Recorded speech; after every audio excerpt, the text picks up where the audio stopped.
नमस्कार, आप देख रहे हैं आज़ाद सिपाही। झारखंड प्रदेश कांग्रेस में बीते दिनों एक बड़ा बदलाव हुआ। पार्टी आलाकमान ने लगभग सबको चौंकाते हुए राजेश ठाकुर को प्रदेश अध्यक्ष नियुक्त किया। हमारे साथ इस वक्त राजेश ठाकुर स्वयं मौजूद हैं, इनसे हम बातचीत करेंगे।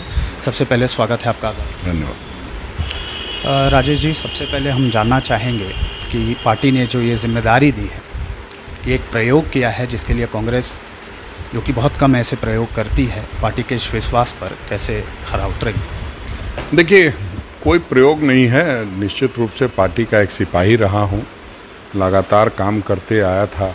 और आप जानते हैं झारखंड छोटा सा राज्य है, यहाँ किस तरह से पिछले 20 वर्षों में 16 वर्षों तक राज्य सरकारों की हालत रही है, अस्थिर सरकारें रहीं और भारतीय जनता पार्टी की उसमें ज़्यादातर सरकारें रहीं। जो चीज़ विधायकों को करना चाहिए था वो विधायक नहीं कर पाए। जो विधायक लगातार आवाज़ उठाते हैं उनको नाराज़गी का नाम दे दिया जाता है। इन सब सारी चीज़ों को देखते हुए कि विधायक जो हैं, जो क्षेत्र से चुनाव जीत के आए हैं, उनकी जवाबदेही बहुत बड़ी है, उनको अपनी जवाबदेही निभानी है। जो सांसद जीत के आए हैं उनको भी अपनी जवाबदेही निभानी है।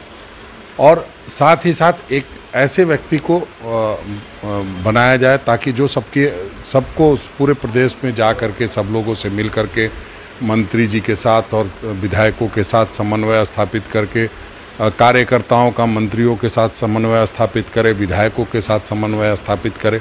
वैसे में एक कार्यकर्ता की ज़रूरत थी, उसमें हमारी नियुक्ति हुई है। आदरणीय श्रीमती सोनिया गांधी जी, राहुल गांधी जी ने, आदरणीय RPN सिंह प्रभारी जी ने, निश्चित रूप से उन लोगों ने जो मुझ पर भरोसा जताया है उस पर खड़ा उतरने का प्रयास करूंगा। कांग्रेस एक ऐसी पार्टी रही है जहां युवा से लेकर बड़े सीनियर, जिसे कहेंगे बुजुर्ग कार्यकर्ता भी रहे हैं। इन दोनों के बीच में समन्वय कैसे स्थापित करेंगे? और चूंकि पिछला समय पार्टी के लिए थोड़ा उथल पुथल भरा रहा है, लेकिन कार्यकर्ताओं में भारी उत्साह देखा गया है। आपके प्रदेश अध्यक्ष बनाए जाने के बाद लगभग सभी लोग जश्न के माहौल में और नई उम्मीद के साथ खुशी मना रहे हैं। इस पर क्या कहेंगे, क्या चुनौतियाँ आती हैं? देखिए, मेरा सौभाग्य है कि मैं पिछले 8 वर्षों से लगातार प्रदेश कांग्रेस में काम करते रहा, बतौर प्रवक्ता, बतौर सचिव, बतौर महासचिव, बतौर कार्यकारी अध्यक्ष, बतौर मीडिया प्रभारी। तो हमसे पूरे प्रदेश के लोगों को संपर्क करने का मौका मिला। हम लगातार जिलों का दौरा भी किए, जहां जब प्रभारी बनाया गया वहां जा कर के काम किए, कार्यकर्ताओं को पहचानने का काम किया और उस चीज़ का लाभ हमको मिलेगा। जो हमारे सीनियर लीडर्स हैं उनसे मेरा एक शुरू से एक ऐसा संबंध रहा है अभिभावक के तौर पे, जहाँ पे चाहे कुछ भी बात कोई भी कुछ भी कहे, वो एक बार ज़रूर सोचते हैं अच्छा राजेश ठाकुर बना है, अपना है, कहीं कोई दिक्कत नहीं है इससे जो कहेंगे। और हम भी कोशिश करेंगे, हमारी कोशिश होगी कि सभी लोगों का मार्गदर्शन ले करके आगे बढ़ें। और जब सबका मार्गदर्शन और सबसे संवाद होगा तो हमें नहीं लगता कहीं कोई बहुत ज़्यादा दिक्कत की बात है। अगर पिछले, जब से झारखंड अलग राज्य बना, पिछले समय को देखें तो इस बार के विधानसभा चुनाव में जो बीता विधानसभा चुनाव था, इसमें झारखंड ने बहुत अच्छा परफॉर्मेंस किया था, 18 सीटें लाई थी, अब तक का सर्वश्रेष्ठ कह सकते हैं इसे।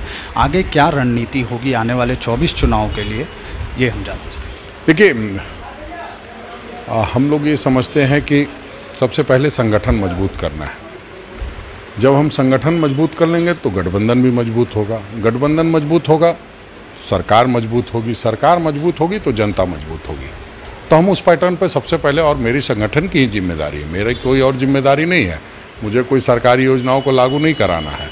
मेरी जिम्मेदारी है कि सरकारी योजनाएं जो लागू कर रहे हैं हमारे मंत्रीगण, हमारे नेतागण, उसको ज़मीन तक हमारे कार्यकर्ताओं की मदद से कैसे पहुँचाया जाए, वो हमारी जिम्मेदारी है। तो हम निश्चित रूप से पूरी तैयारी कर रहे हैं। सभी जिलाध्यक्षों के साथ बैठक करेंगे, उनका क्या परफॉर्मेंस रहा है, क्या वो करना चाहते हैं, क्या कर सकते हैं, उन सब से राय लेंगे। और प्रखंड से लेकर के जो पंचायत की बात कही जाती है, पंचायत तक पहुंचने का प्रयास करेंगे, ताकि जब तक पंचायत के लोग नहीं जुड़ेंगे तब तक पूरी तरह से कांग्रेस मजबूत नहीं होगी, और जब तक कांग्रेस नहीं मजबूत होगी तब तक देश नहीं मजबूत होगा, हमारा ये मानना है। और गठबंधन के साथ ही भी तभी मजबूती उन्हें प्रदान होगी जब कांग्रेस मजबूत होगी। तो हम तो कुल मिला के ये कहा जा सकता है कि पार्टी के एक एक कार्यकर्ता को मुख्य धारा की राजनीति से जोड़ने का काम आपके नेतृत्व में किया जाएगा।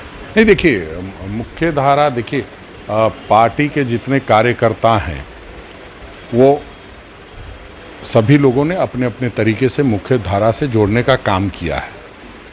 ऐसा नहीं है कि जो मेरे से पिछले अध्यक्ष थे उन्होंने कोई कवायद नहीं की थी। कोई कवायद ना की होती तो इतने सीट नहीं आते।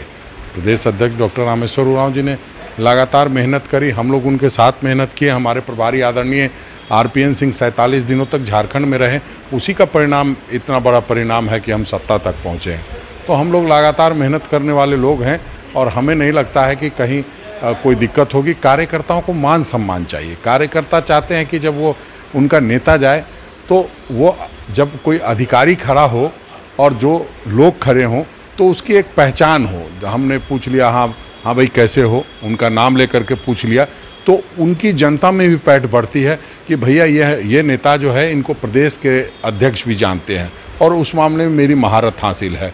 मैं लगातार दौरों के माध्यम से सब लोगों का कम से कम नाम से और चेहरे से जानता हूँ, इसलिए हमें नहीं लगता है कहीं कोई दिक्कत होगी। कार्यकर्ताओं को मान सम्मान मिलेगा, संवाद बना रहेगा तो निश्चित रूप से संगठन मजबूत होगा।